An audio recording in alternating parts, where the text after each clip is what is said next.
Melbourne cricket மைதானத்தில் நடைபெற்ற Ashes தொடரின் 4வது டெஸ்ட் போட்டியில் ஆஸ்திரேலிய அணியை அதன் சொந்த மண்ணிலேயே வீழ்த்தி இங்கிலாந்து அணி வரலாற்று சிறப்புமிக்க வெற்றியை பதிவு செய்துள்ளது. சுமார் 14 ஆண்டுகளுக்கு பிறகு ஆஸ்திரேலிய மண்ணில் இங்கிலாந்து பெற்றுள்ள இந்த வெற்றி கிரிக்கெட் உலகில் பெரும் பரபரப்பை ஏற்படுத்தியுள்ளது. ஆஷஸ் தொடரின் விறுவிறுப்பான 4வது போட்டியில் டாஸ் வென்ற இங்கிலாந்து அணி முதலில் பந்து வீச்சை தேர்வு செய்தது. பந்து வீச்சாளர்களுக்கு சாதகமாக இருந்த ஆடுகளத்தில் ஆஸ்திரேலிய பேட்டர்கள் அடுத்தடுத்து விக்கெட்டுகளை பறிகொடுத்தனர்.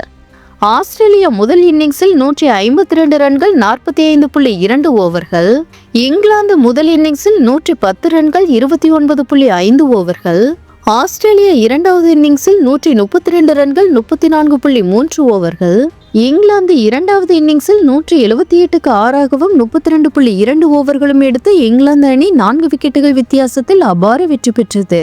இந்த டெஸ்ட் போட்டியில் ஆஸ்திரேலிய பேட்டர்கள் 2 இன்னிங்ஸ்களையும் சேர்த்து மொத்தம் 479 பந்துகளை மட்டுமே எதிர்கொண்டனர். இது கடந்த 97 ஆண்டுகளில் ஆஸ்திரேலிய அணியின் மிக மோசமான பேட்டிங் செயல்பாடாக கருதப்படுகிறது. இதற்கு முன்னதாக 1928ஆம் ஆண்டு இங்கிலாந்துக்கு எதிராக 457 பந்துகளில் ஆஸ்திரேலியா சுருண்டதை சாதனையாக இருந்தது. தற்போது மீண்டும் இங்கிலாந்து பந்து வீச்சாளர்கள் ஆஸ்திரேலியாவை நிலைகுலைய செய்துள்ளனர். ஆஸ்திரேலிய மண்ணில் இங்கிலாந்து அணி கடைசியாக 2011ஆம் ஆண்டு டெஸ்ட் போட்டியில் வெற்றி பெற்றிருந்தது. அதன் பிறகு ஆஸ்திரேலியாவில் விளையாடிய 18 போட்டிகளில் இங்கிலாந்து 16இல் தோல்வியடைந்து 2 போட்டிகளை மட்டுமே டிரா செய்திருந்தது. தற்போது 14 ஆண்டுகளுக்கு பிறகு 175 ரன்கள் என்ற இலக்கை விரட்டி பிடித்து 4 விக்கெட் வித்தியாசத்தில் வரலாற்று வெற்றியை பதிவு செய்துள்ளது பென் ஸ்டோக்ஸ் தலைமையிலான படை.